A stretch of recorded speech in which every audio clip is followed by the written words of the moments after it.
This is number 61 from page 107. And it is. Is there a number that is exactly one more than its cube? So let's just, I have no idea. Let's see. Here's the number, okay? Is it possible that that number is exactly one more than its cube? So how could we, let's think about it. Well, first off, what's its cube? If that's the number, its cube is n to the third. N cubed. And is it possible that that number is exactly one more than its cube? So one more would be equals n to the third plus 1. yeah. So n plus 1 equals n plus 1 equals n to the third? no, then it would do one less. No. N Okay. So n minus 1 equals n to the third. Is that possible? All right. So let me just see. Is it possible that there's a number this way. n that is one more than its cube? The number itself is one more than its cube. So in other words, the number itself is one. So you take its cube and you add 1, and you get the number itself.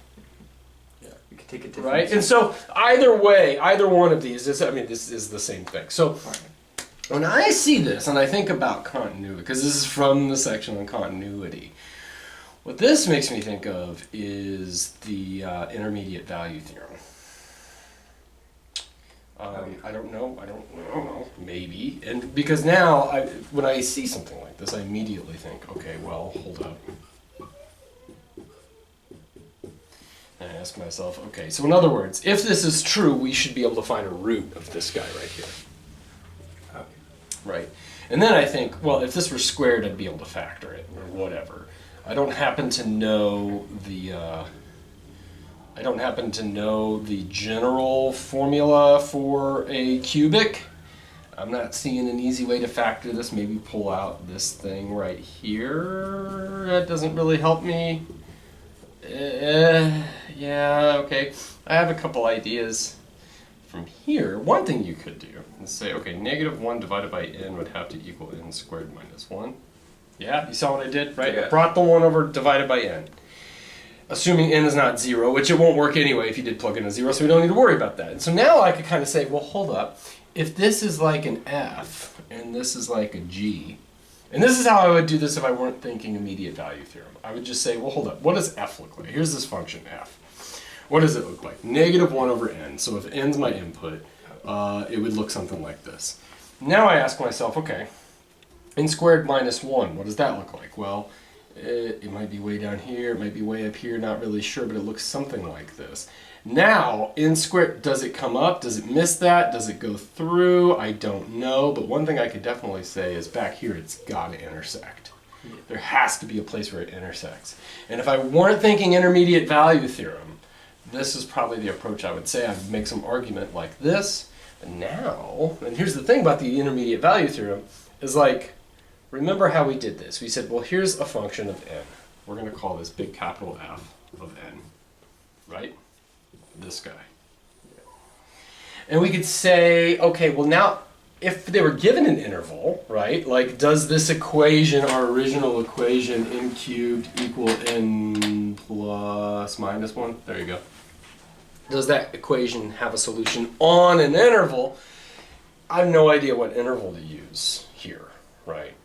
And so this little bit of work that I did here kind of gives me a hint, right? And I could already think, well, 1 over this, you plug in a 1, you get out a 1, and so this thing's coming up. It might come up above there, but you know what?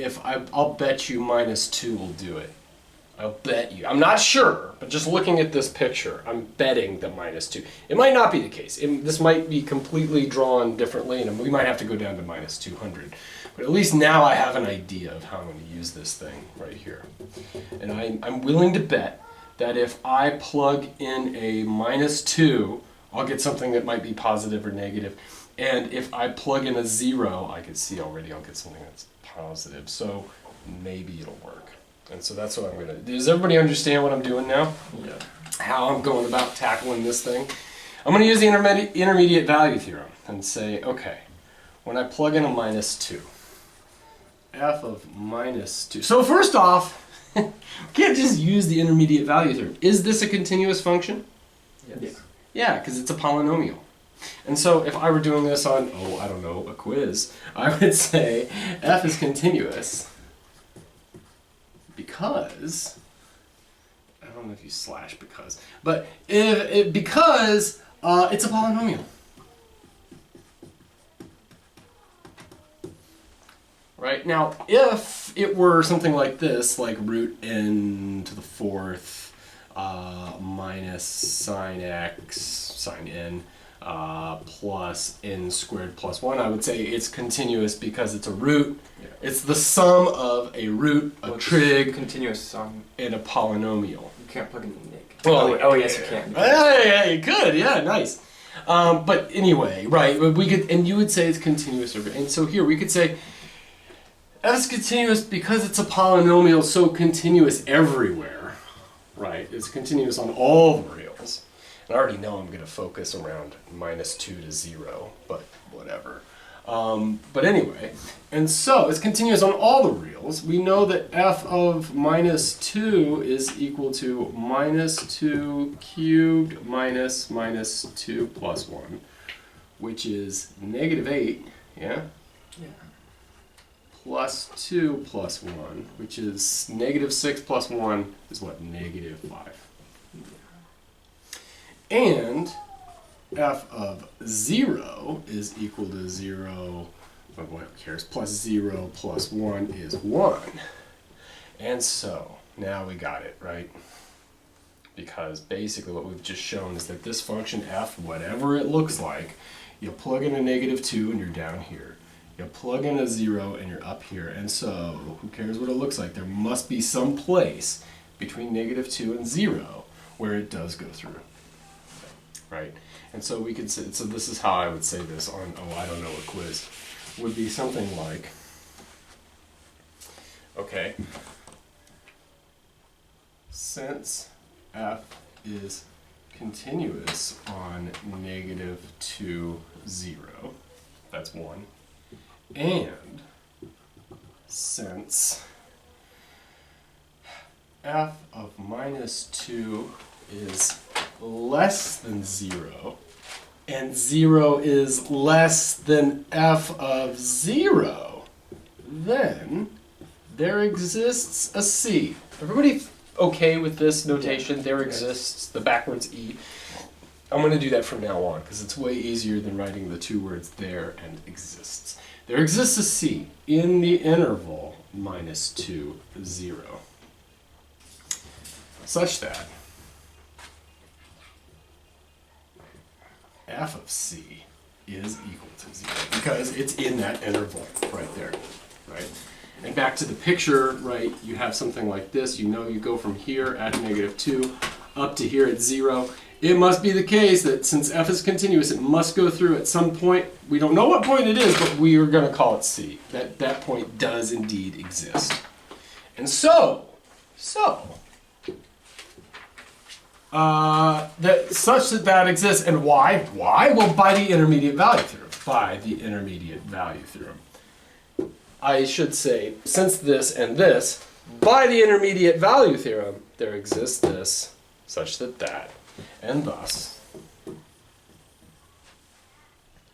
right, f of c, what that means is that c cubed minus c plus 1 is 0, so that c cubed equals c minus 1, which is, I don't have it up here, but that was what we were trying to show. Is there a number? Is there a number that is exactly 1 more than its cube? C is that number that is exactly 1 more than its cube. It does exist by the intermediate value theorem. Cool? Yeah. Any other questions on that homework? Or from the previous homework? Okay, let me have your homework. All right. Good question. Okay. I'm going to get rid of this. Now, let's do this limit. And we're going to talk about this. And we're going to change it up a bunch. And we're going to see some stuff. So, okay. Here, let me do this for the lighting. Sometimes the lighting gets bad when a cloud comes by. So, all right. Somebody, what do we do? What do we need to do? We take the limit. Check plug in a 0. Plug in a what? A 2. A 2 on the denominator. Plug in a 2. Right. We're gonna check the denominator because the only problem, right? This is a continuous function. It's a polynomial. This is a continuous function. It's a polynomial. We should have no problems with the limit unless the denominator is equal to 0. So I'm just gonna check and plug in a 2. See what happens. We get 3 times 4 is what? 12. Minus 8 minus 4 is 0. Okay. So now what do we need to do? We should factor top and bottom. We should factor this. Okay, that's what I want to do. Now here's the thing. I saw this on the homework. Sometimes you wouldn't even write this. It was just this, and then a bunch of stuff, and then at the very end you have an answer, and it's like, what are you? What, you saying that equals like 5? Like, no. We're saying, what is the limit as this goes to this? Now, one thing you could do is as you start factoring this thing is each time you take a step, you rewrite limit as x goes to 2 and every single time, blah, blah, blah, blah. You'll notice I haven't done that in class. What I like to do, so you're welcome to do that. If you write limit every single time, that's cool. What I like to do is just say, okay, I'm trying to evaluate this limit. So I'm going to go do some work over here. So here's my scratch work. And I'm going to say, okay, I'm starting with this polynomial, or this rational function right here.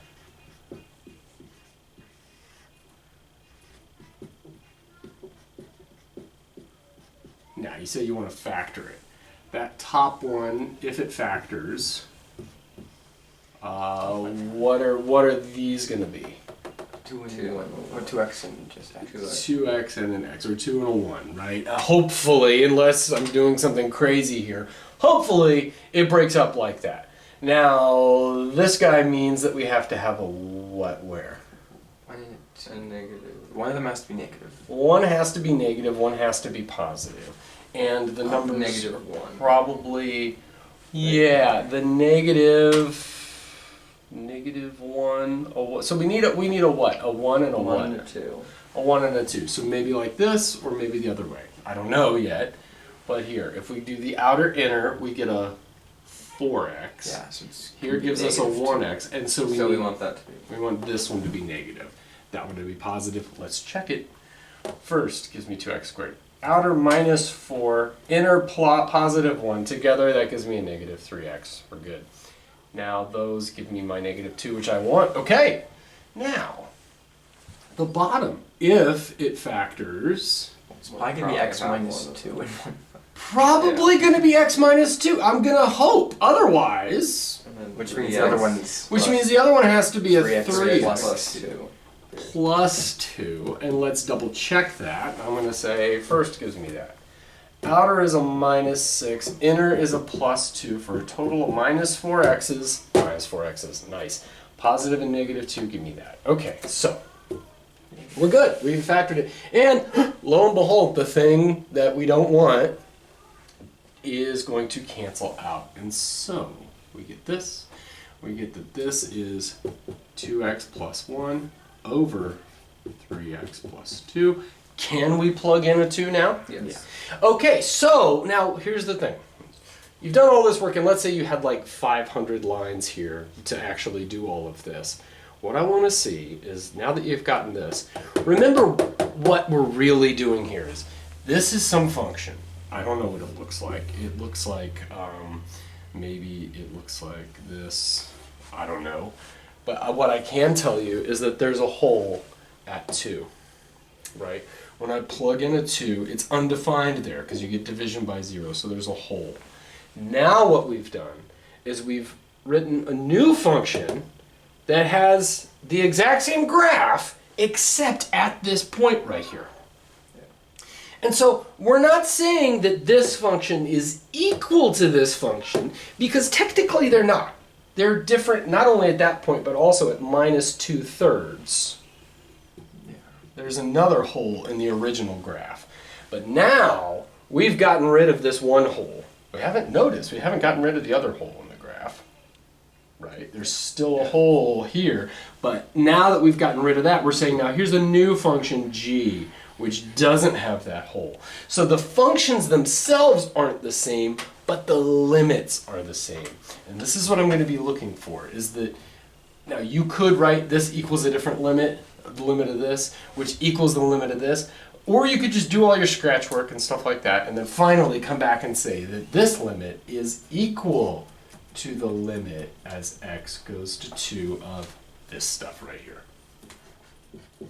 So it's a little nitpicky, but by writing it this way, I want you to keep in mind what you're doing, right? On one hand, you're not just doing this and doing this and doing this and then plugging in a 2. Because what is that? Are you saying, then you plug in your 2 and you get whatever you get. Are you saying that this is equal to whatever you get? No, that's not the point of this. What we're trying to reinforce in our heads here is that the limit of this weird function with a weird hole here is the same as the limit of this weird function that doesn't have the hole there. Okay, so that's all I'm going to say about that. Now, can we just plug in a 2? Yes. And so now it's okay to write that this is equal to whatever you get when you just plug in a 2, which is what? 4 plus 1 is 5 on the top. 5/7.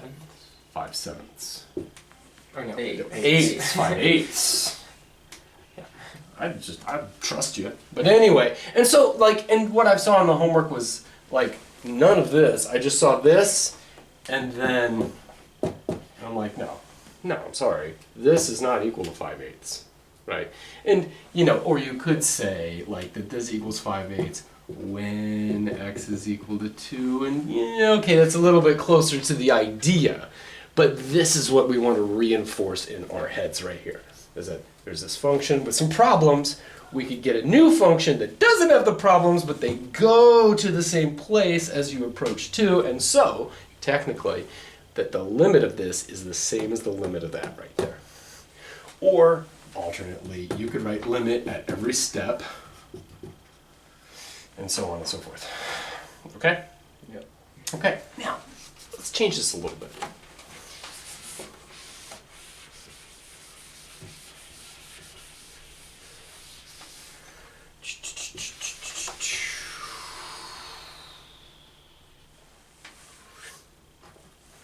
What do we do? Plug in a 1. And what happens when I plug in a 1 down here? That's 3 minus 4 minus 3 minus 4 minus 4. Is that 0? No. So I can just plug in a 1. Yeah. It doesn't matter if the top gives me whatever. I'm just going to do it, and we'll just see. 3, 1, minus 4. I'm not going to write the 1, minus 4. Plug that in, we get a 2, minus 3, minus 2. Yeah? Yeah. Yeah. Which is what? Minus 3? minus 7. Minus 7 on the bottom? No. Sorry. minus 5. Minus 5, so 3/5. Yeah. It's that easy, right? When the denominator doesn't blow up and the functions are continuous, just plug it in. Okay. Now let's do this. Yep. Negative 2/3 as it goes to negative 2/3. So what do? The first thing you do is you check, right? Negative 2/3 squared minus 4 times 2/3 minus 4. You square that, you get a 3 times 4 over 9. Say what? Oh, yeah, thank you. Which gives me a plus 8/3 minus 4. That cancels. I get 4/3 plus 8/3 minus 4. That's what, 12/3? Yeah. No. Yeah. Yes. 12/3 minus 4 is what? 0. Uh-oh. Wait. So, Isn't it 4/3? Or am that's not a negative. I- Oh. Yeah. Right? Yeah, Right? yeah. Just making sure I didn't do that wrong. Okay. So, denominator blows up. What do we got to do? factor it. We but factor it, and in a so different way. we factor it, and let's see, 2x and x on the top. Hopefully we get a 3x and an x on the bottom. The top has to be a 2, and so I think we said a 2 and a 1. But that's not going to work. And we have a minus and a plus. We know that this is a minus, and yep, and that this was a plus. Yeah. Something like that. And we could try to cancel. Okay, and so we do. And we say, I found something I can cancel, and therefore the limit as x goes to this is equal to the limit as this goes to that over 2x plus 1 over 3x plus 2. And I say, I'm going to plug it. Oh, I can't plug it in. You try to plug it So you in. have to factor it so minus 2. What would you conclude? That it just doesn't. The limit does not exist. Wait. But it's a continuous function. Not at minus 2/3 it ain't. But couldn't you factor it in a different way so that Can you? maybe. Can you factor, let's just think about this. Can you factor this any other way than this? 6. Well, if you 2. use- Well, that's the same. You could call it 4. But what Times if you 3. did like But that's the 1/2 same. times 2 times 2 times 3? Yeah, I'm talking about can you factor it over the integers? And the parallel here is that polynomials factor into these things in a unique way. Like you could, if you wanted to, we could write x minus 2, or I could write it as root x plus root 2 root x minus root 2. You could do that. You could factor that one that way.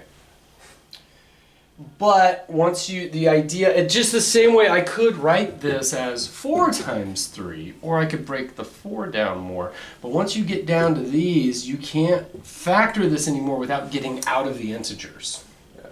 So every number, every integer can be factored in one way into other integers, into its prime factors. The same kind of thing here. Like we could factor out the 2 and have a 2 times x plus 1/2 there and have your x minus 2. But now that you have these, you have just a pure x by itself, that's unique. You can't go anymore. Same way once you factor into primes, you can't do that without now bringing in something completely different. So I could factor 2 as like, I don't know, 1/2 times 4, I guess. But now you no longer have integers. Same thing here. These are a different kind of beast than that kind of beast. You know what I'm saying? Does that make sense? Yeah. That's just, and we haven't ever proved that fact. It is a fact. It's just, so yeah, we could rewrite these. We could say this is the same as 2x plus 1/2 x minus 2, and we could pull out that 3 and get 3x plus 2/3 times x minus 2. Still not going to help us. There's no way of getting out of that. At minus 2/3, this guy's going to blow up. And so we could, I'm not even going to write plus or minus infinity because I'm not checking what happens. It might split. I don't know. But one thing I could tell you is that since this thing does not cancel that thing, this limit does not exist. So this limit right here does not exist. Good with that? Yes. Questions on that? Sometimes a limit just doesn't exist. You know, the same way as if I did this. Limit as x goes to 0 of, I don't know, 2x plus 1 over x. It ain't gonna happen because there's no way to get rid of it. You could rewrite this as 2x over x plus 1 over x, and those guys are gone, and you have this right here. That guy's not removable. He's gonna blow up no matter what you do. In fact, yeah, like if we graph this thing, right, this would look like shifted up by 2, so it does something like this. Yeah. You know, there's no way to remove that. The other one here at 2, it had a hole. So I guess if I were drawing this earlier and I said, you know, it does something weird like this and there's a hole here at 2, well, actually now what we've just found out is down here at minus 2/3, there's actually something big going on. There's an asymptote. There's no way of removing that guy. He does this. He might also come back down, or he might do something like this. I don't know. We need to do a bit more analysis on it to figure out what direction they go. But I can tell you now, that guy blows up. Okay? That's what all that means right there. Okay. Here's one more. Now, we just did this one. As it goes to 2, we found that it does exist because we can get rid of that 2. And what did we get for this answer? It was it 5 eighths? Yeah. Okay, now, here, this has caused me, I've messed this up a bunch of times. So let's think about the limit laws, right? There's this limit law that says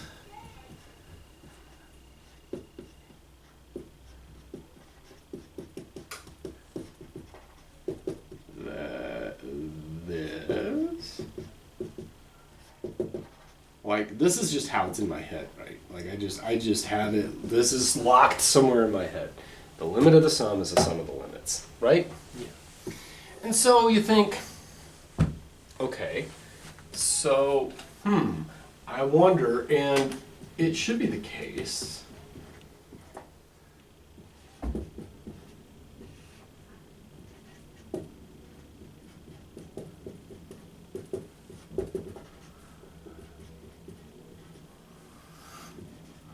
negative 3x minus 2 now over 3x squared minus 4x minus 4.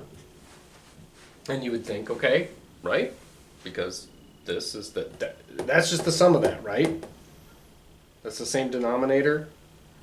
And you could add them together and you would get that right there. Right? Yeah. Okay, yes. Oh, okay, and so let's just see what happens when I plug in a 2 here.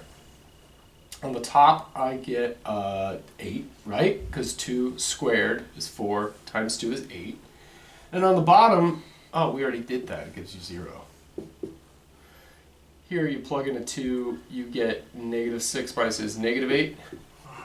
Yeah, negative 8. Uh-oh.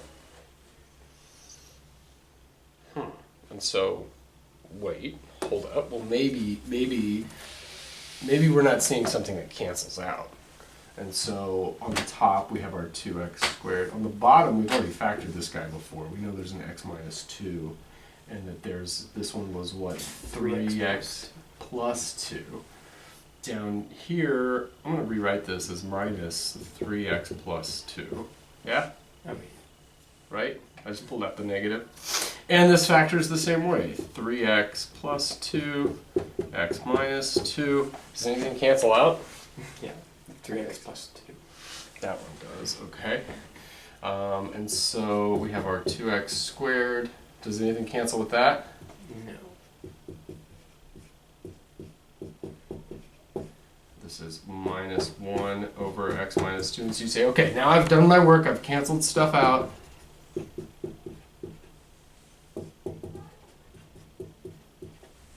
Can we do that? No. Because you have a... No, it doesn't work. You get infinity and infinity. What's going on? This is supposed to work. What is failing here? What am I missing? What am I, and I'll be specific, what am I missing from this? Does anybody think, what am I missing from this statement? Because this statement doesn't exist by itself.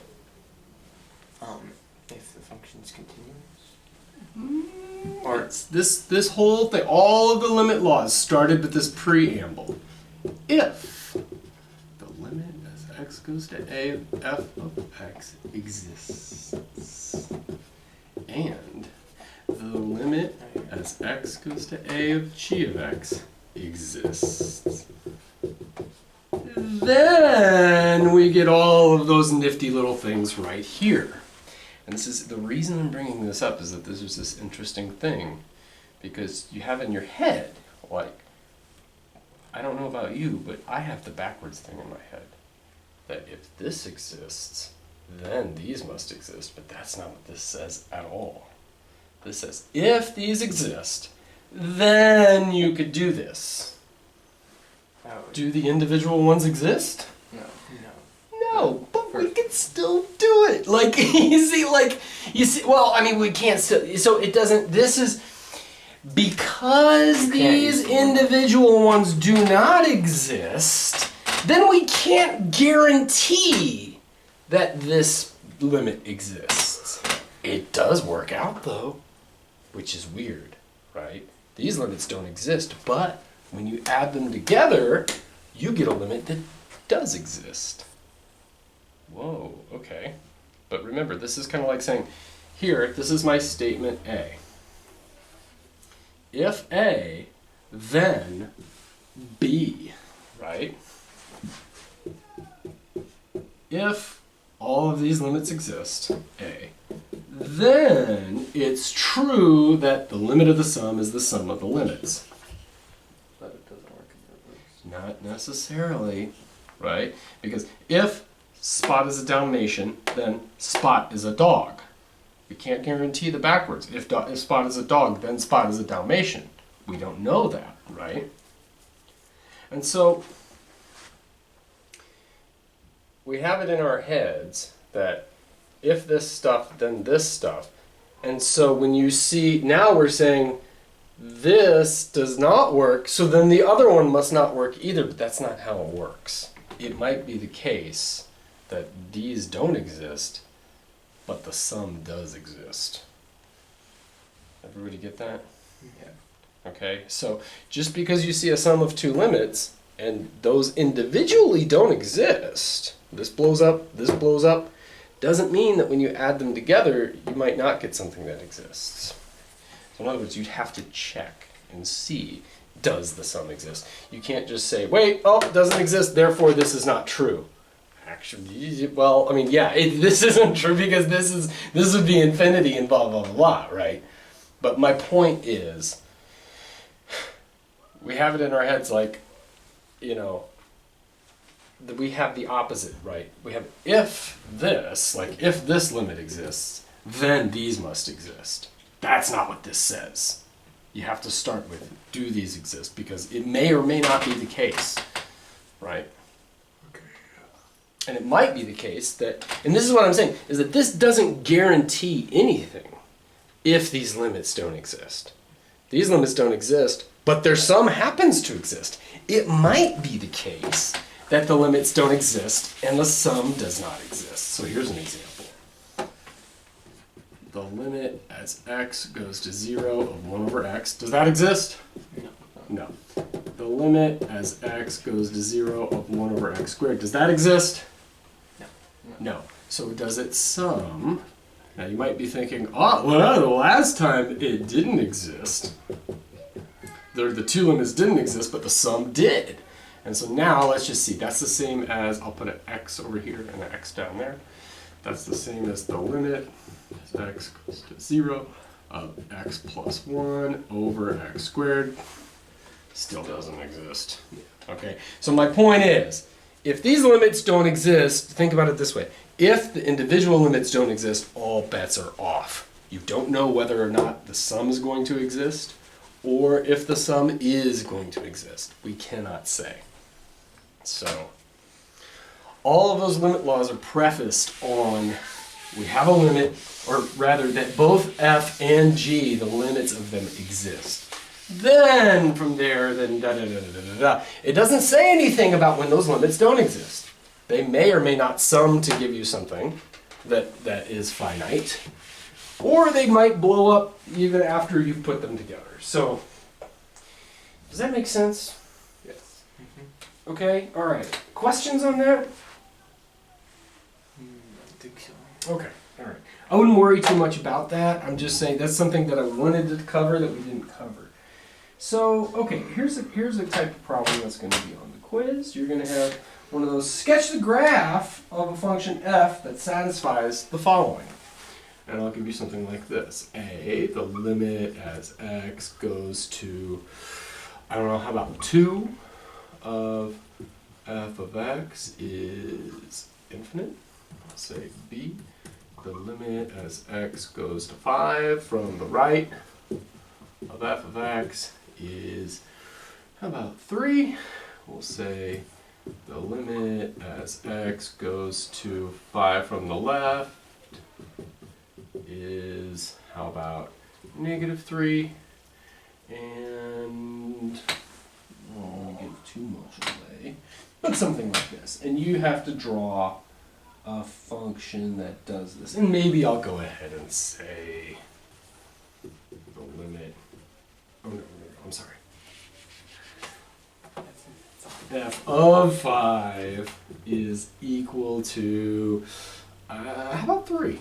Okay. Okay, so we want to draw this. Where am I going to draw it over at -10, or where should I draw this thing? At the points that We should start with the f of 5. I just meant like my graph. I don't want it to look like this, Well, yeah. because obviously I have a +3 somewhere, nowhere near the negative numbers, and so, okay, there you go. Now, So we're at 2, there's an asymptote. there's an asymptote at 2. Thank you. That's the first thing to notice. Okay, so there we go. Now, what happens from the right and what happens from the left? They both go up. They both go up. There you go. That's something to notice, because otherwise, if I put a minus, right, a 2 minus, then that would mean going from here, we go up, and then we'd need more information. I would need to tell you from the right it also goes up, or maybe from the right it goes down. But since there's no sign there, we could say definitively, yes, it must go up both ways. We'll get to that. Now, what happens here at 5? Something interesting. Approaches. Okay, so as I come from the right. left, The left it goes down to -3. it goes down to -3. So let's write my -3 right here. So it has to come down to -3 right here. Now, how should I draw this? Should I put a dot there, or A circle, like an empty circle. an empty circle? Okay, good. And we don't know what else happens here. Maybe it does something like this. I don't know. But I know it shoots up as it goes to 2 from the right because of that double-sided limit right there. Now, let's go ahead and do the left-hand side. What happens here? It does the same thing. It does the same thing. It comes from up high. Maybe it comes down low. I don't know what it does. Maybe it does something like this. Who cares? Right? We're not given that information, right? But we do know that as it goes this way, it shoots up like that. Okay, now at 5, what happens now? There's a dot. There's a dot at +3? Yeah. There's a dot at +3. And then It approaches 3 from right. the right. Okay, so that means something like this. Yeah. Right, and I mean, I could have done that, I could have done this, I could have done this, right? Doesn't matter, right? As long as that's perfectly good. You're gonna have something like that. Okay? Those should be pretty easy, straightforward. Right, no questions on that? No. We already did one where you use the intermediate value theorem. I'll go ahead and say, I'll put this on the board. At the chapter review, on page, oops. So page 108, 109, chapter review.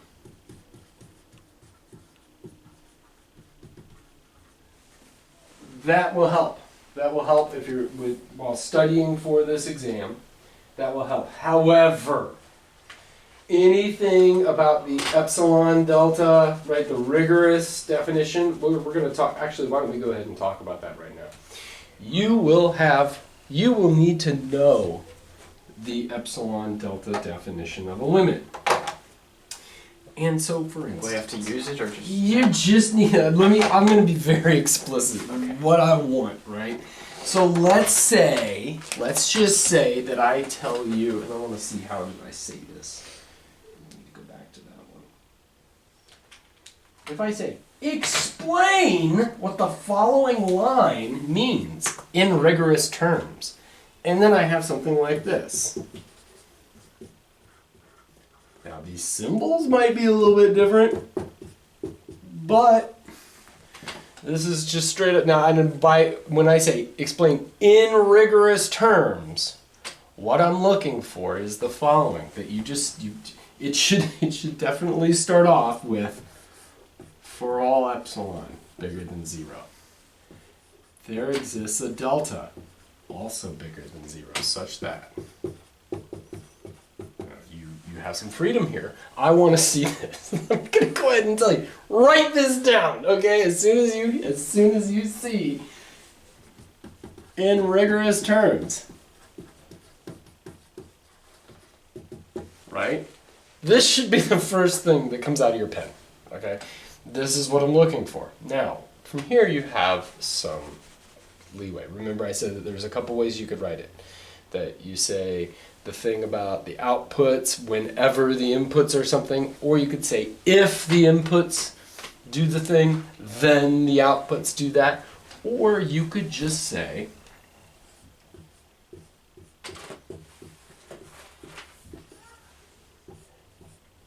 implies that the inputs being within this range implies that the outputs are within that range right there. That's all I'm looking for. You should have 2 lines. If not even 2, you could fit it on 1, but I mean 2 would look nicer and I would appreciate it. But anyway, right? That's all I'm looking for. And the whole point of this is so that you memorize this definition. And that we're not stuck to F's, X's, L's, and A's, right? I don't know, use different symbols, different letters, maybe an actual number, I don't know. But maybe a smiley face, right? And so if this were a smiley face right here, then there should be a smiley face right there. It's that simple, right? That's all I'm saying. That's all this means. If this, instead of an X, were a Y, what would I need to change down here? The X is to Y. Both of them, right? Yeah. Right? Because that's all. And so, again, this is a give me. This is a give me, okay? And I just want you to memorize this. It will help you in the future to have this just locked in your head. And that's the whole point of that question. Okay, that's it. That was your one chance.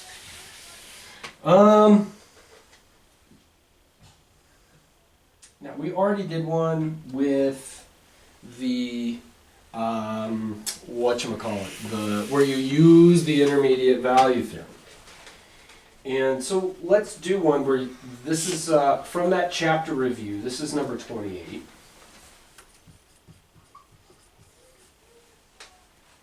And it says, use the intermediate value theorem to show that there is a root of the equation in the given interval. And they give you this equation.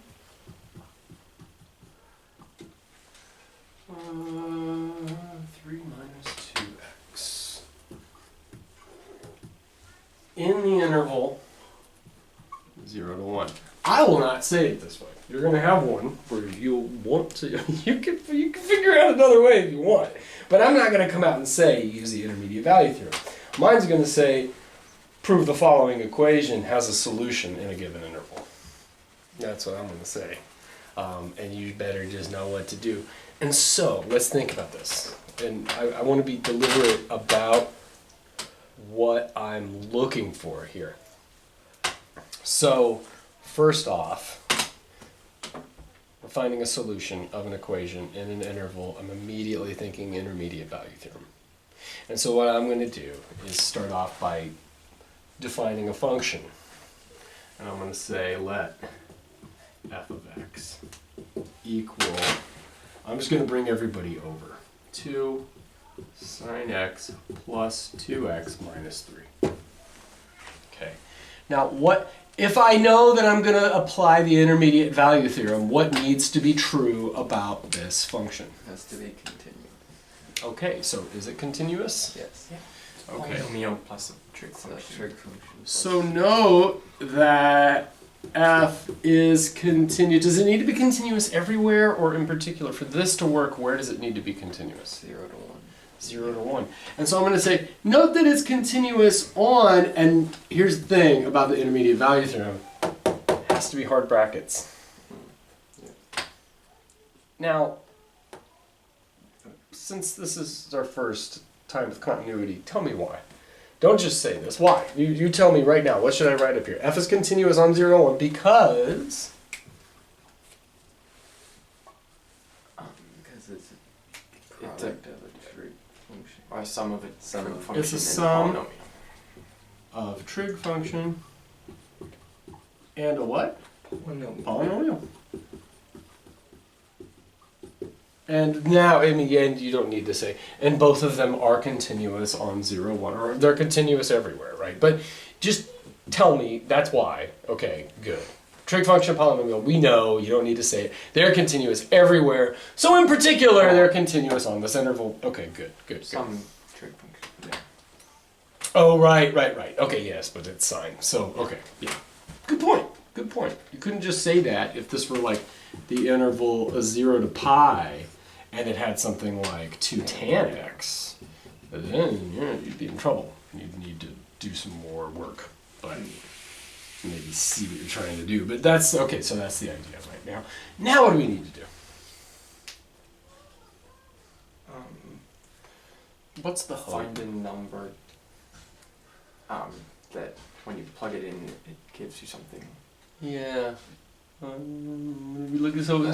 here's the thing, right?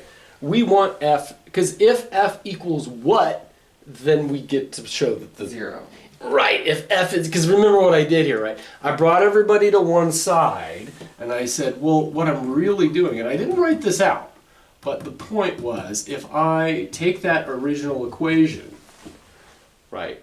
All I did, I just took that original equation and did this. I didn't do this in my write-up here, but this is what I'm doing. I'm thinking, man, can I show that that equals 0? And the idea is that if the function is continuous, then all I need to do is show that it goes through 0. In other words, I need to find an output that's less than 0 and an output that's bigger than 0 on this interval. And so that's the hope, that if I plug one of those numbers in, it'll be less than 0. If I plug in the other, it'll be bigger than 0. So if you plug in So let's see. Plug in Negative what? pi, 0. it would be less than 0. This Plug in interval. a 0. Oh, right. Yeah, plug in a 0. so That's let's why plug you in a 0 and see what happens. So I plug in a 0 and it gives me 2 sine 0 plus 2 times 0 minus 3 is what? minus 3. Minus 3, okay. Now... Which is less than 0. Which is less than 0. F of 1. Now, what's f of 1? Let's just check. No... Is, 2 times I sine don't know. 1. Yeah, we'll figure something out. Plus 2. 2 times 1. 1 is 1. 2. Minus 3. is Minus 3. Yeah. So this is 2 times sine 1 plus 2 minus 3. That's the same thing as 2 minus 2 sine 1 minus 1. Yeah. Sine 1 is something. Well, we know it's positive. Well, if it's... wait. It's positive, but we don't. It could be less than So 1. if it's greater than 1, then So let's think about this. We know it would have to be greater that sine gives us a 1 right there. This is like 1.4. Yeah. Half of that, so in other words, 1 is somewhere between here, right? Oh yeah, obviously it has to be less than 1. And so, since it's increasing, That's right? times 2. And here we go. You plug in a pi over 4 and you get 1 over root 2. So we could say 1. Yeah. sine of 1 is bigger than that. So let me subtract 1. Sine 1 is in between pi over 4 and pi over 2. Sine of 1, yeah, well 1's between pi over 4 and pi over 2. Oh, So, yeah, it is, yeah. sine of Oh, okay. 1 must be between, so this is what I'm saying, 1 over root 2 is less than sine of 1, which is less than 1. Don't really care about the less than 1 right now, we just want to show this right here. Since that's the case, right, all we need to do is show that this is positive. That's the hope. And we could say, well, check this out. 2 times 1 over root 2 must be less than 2 times sine 1. Yeah. Right? So I'm just using this and using where I'm going here. And that's root 2, which is less than 2 sine 1. So that's positive. I mean, that's root 2 is bigger than 1. Yeah? Yeah. Ah. So root 2 is bigger than 1. Minus a 1 off of every one of these. Oh, yeah. This is, I'll be honest with you, this is a bit more involved than the one that you have, but this is still pretty cool how you can do this, right? So in other words, what I just said is that 0 is less than 2 sine 1 minus 1.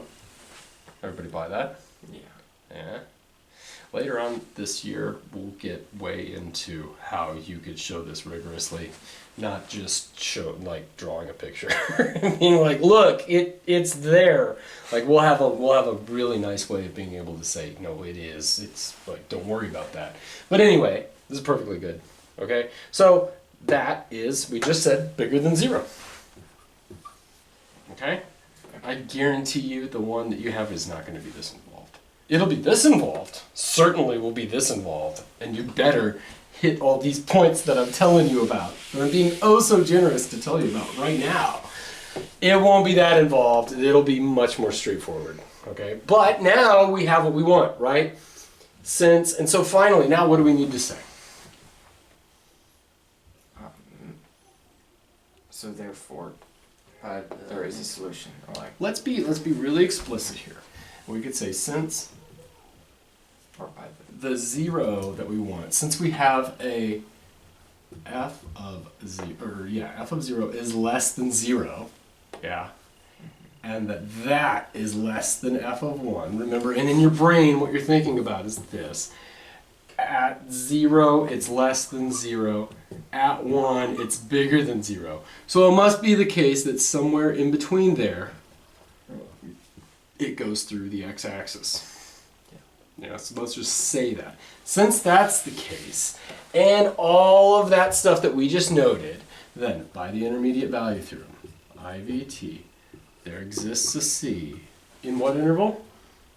0 to 1. Uh-huh. Hard or soft? Soft. Yeah, can't guarantee what happens on the endpoints. But there we go. Okay, so such that what? C or equals f of That what? the f of c equals 0. Right, it gives you that, right? So back to the drawing, you're down here, you're up here. There must be a C so that when you plug it in, it gives you out a 0 when I plug C into that function. So f of c is equal to 0. But by definition, f of c is that. And so that means 2 sine c minus 2 times c minus 3 is equal to 0. Therefore, 2 sine c equals 2. Wait, wouldn't it be plus? Did 2 sine c plus 2. Yep, thank you. I wasn't looking right. There you go. There's that. Thank you. And then 3 minus 2c.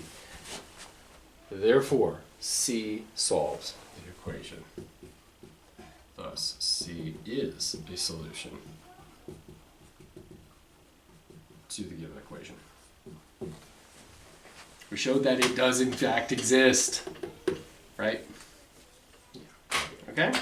So I want to see all of this stuff, right? Like, you're certainly, I'm not going to tell you to use the intermediate value theorem, but it'll be the only one on there. It'll be so obvious, like, you know, I want to see this. You construct a function. You tell me that it's continuous on the interval that we care about. Tell me why it's continuous. And now what you're doing is this type of thing right here. Saying, well, if when I plug in one side of the interval, plug in the other side, it must go through that point that I care about, that point that I care about, 0. Tell me that right there and say, okay, now that we have all of this stuff, by the intermediate value theorem, there must exist a C somewhere in between those two values that I just plugged in, where when I plug that in, I get that output value that was in between those two values. Since that's the case, it solves the equation. Yeah? Yes. Okay. All right. Okay, and then limits, rigorous limit, other limits. Okay, a couple things. In terms of limits. Oh, I thought you had one in here. You don't have one in here. Let me find one that would work for what we want to do. Sorry, I was looking over this yesterday and thought, oh, that'd be a great one, but the one that's in there wasn't in there. The one that I thought that was in there. That one. Well, this is from the homework. I don't see another one like that. But let's just do, this is from the homework. This was from page 85, number 25. Page 85, number 25. This is the homework that I graded, that I just gave back to you guys. So I think homework 4. What did I say? Page 85, number 25. Now there's a bunch of ways we could deal with this. This is the limit as x goes to negative 4 of 1 over 4 plus 1 over x. 4 plus x. It's the very first thing you do. Plug in 4. Well, we don't. You plug in what? Negative. We can already see. Negative 4, and you can see immediately that you got problems if you do that. So now we need to, okay, immediately. Now, if this were a 5, what would you do? Let's do this one. What would you do? Plug in a negative. Plug in a negative Still 4. can. Oh yeah, never mind. Yeah, you can. Yes. Huh? Never. Yeah. And we get 5 minus 4 equals, what's the denominator equal? Negative 1. What's the numerator equal? What's the numerator equal? 1/8. Well, no, we need to make a common. Wait, no, we don't. Never mind. Sorry. Let's find It's 0, right? I know, when you're dealing with this stuff, you know, you often think, Oh, ooh, there's a trick to this. No, it's just 0. And so this limit is equal to what? 0. It is equal to 0. There's no problem. It just means that this function, whatever it looks like, when you go to negative 4, it goes through the x-axis. That's all it means. But when you're dealing with limits, right, they never give you problems where this happens. And so you have it in your head like, a 0, no! No, it's fine. It's fine. It's just 0. So like, go graph it if you don't believe me. It's fine. Everything's fine. And so I don't want us to be freaked out if a 0 pops out. Okay. It's just when a 0 pops up in the denominator that we have a problem, right? So a 0 pops up in the denominator, now we have a problem. What do you want to do to fix the problem? We should multiply both the top and bottom by 4 minus 6. Multiply by what? 4 minus 6. Well, that we could cancel. you could. Now there are a million ways we could go from here. What was my mantra in Algebra 2? Kill denominators. Kill denominators. How can we, what's the 4 quickest plus X. way? What's that? 4 times x. 4 times x, right? Because I'm seeing, and now this may or may not help you on a limit, but oftentimes it'll change it enough for you to do something. And I'm just seeing, well, what's messing up my life right now? I have denominators in a fraction. If I could just kill those denominators, I'll have something at least a little bit easier to deal with. Right? And so now that I do that, I'm going to get my 4x jumps over and leaves me what right here? 1. A what? An X. An x. And then it jumps over and gives me a what right there? 4. Now, I'm not distributing the bottom. You'll notice very often, if you distribute the bottom, Yeah. your life may or may not get easier. In this case, it ain't gonna if you distribute, because you just have to factor it back out. And what happens here? Cancel. We can cancel that. So this is the same as this. And so now that you've done this work, you're going to say this limit is equal to the limit as x goes to negative 4 of this function. The only difference is that this function doesn't have a hole at -4. And so that's equal to what? -1/16. Right, because what you did is you took that, you asked yourself, and the whole time you're doing this, you're just asking yourself, can I plug in a -4 yet? Can I plug in a -4 yet? Can I plug in a -4 yet? No. Can I plug in a -4 yet? No. Can I plug it? Yes, I finally can. Stop doing what you're doing. Do it. And now we have -1/16, and there's your answer. Now, you're absolutely right. What you could have done back here is you could have said, oh, hold up. Why don't we try, oops, how about a 4 minus x? And you'd probably get somewhere with that. Because now in the bottom, you have 4 plus and minus, you have this thing. On the top, It's yikes. 1. Well, we could write it as 4 minus x over 4 plus 4 minus x over, Oh, yeah. maybe? No. Can you factor out Oh, yeah, a you 4 can. over, Yeah. or maybe we just leave it like that, but then you need to factor this back out. I'm not sure, actually. You'll get somewhere. I guarantee you, you will get, or hey, how about common denominator? We'll do an x here, and we'll do a 4 here. You can see already, Oh, yeah. like, alright, and so now we have a 4x minus x squared over 4x. Oh, that's going to be all over 4x. Here, that's going to be plus 16 minus 4x. The minus 4x is canceled with the positive 4x. I'm sorry, I didn't write the denominator. And now you have 16 minus x squared Yeah. over those just 4x all over 16 minus x squared. And they just, That cancels that, and you're left in the numerator with a 1 over 4x. But yeah, and so it will work. Like it is a good trick to take a conjugate of something and multiply it.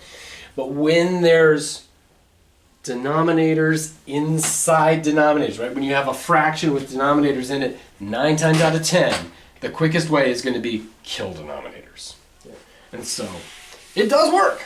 And I mean, it's perfectly good. And now we're going to do an example where multiplying by a conjugate will help you out. And there's no denominators to speak of, and so why would we do otherwise? So, I wanted to do this one. Oh, that one's brutal. Yeah, I want to do it because it's brutal. Or should we do the easy one? Should we do the easy one or the brutal one? It's up to you guys. You want to do the easy one? Okay, okay, so this is from page 109. Number 13. And this is from the review. We want to take the limit as x goes to sorry, it's not s. It's not x. It's s. S goes to 16. Of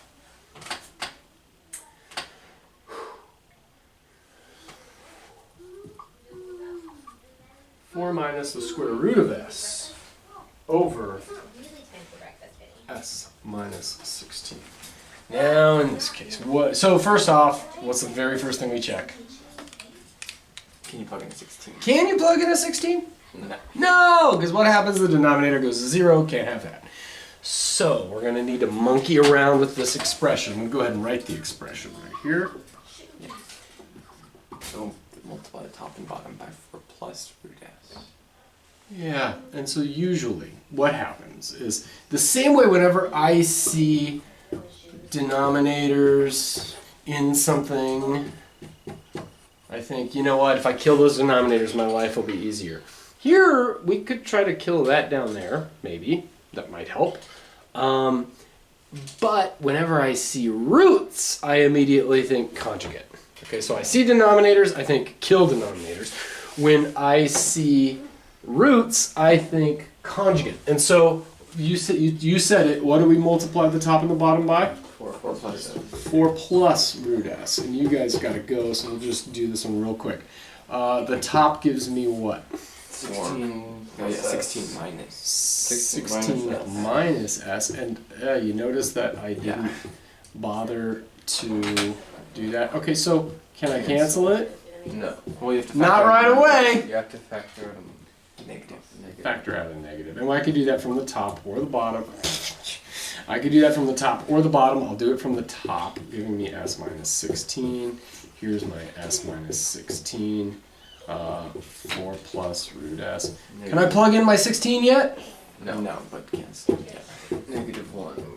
Can I plug in my 16 yet? Yes. Now I can play. So I'm going to say this limit is the same as this limit. Notice I went from doing my scratch work back to the context at hand. Oh, wait, you here. still can't plug in there. Yeah, That's you 16. You get, wait, 4 minus 4. Ah, that should be a plus. That's why. Oh. I do that every time I do this. I swear. I've done so many of these in the last few weeks. This is it. Every single time I do that. 4 plus. Okay, so we just said that this function has a weird hole that we could remove, and it's this function. That function no longer has the hole at 16. So now I can just plug that in. And I get 4 plus root 16, which is -1 over 4 plus 4, which is -1. -1/8. And there's your answer. Okay?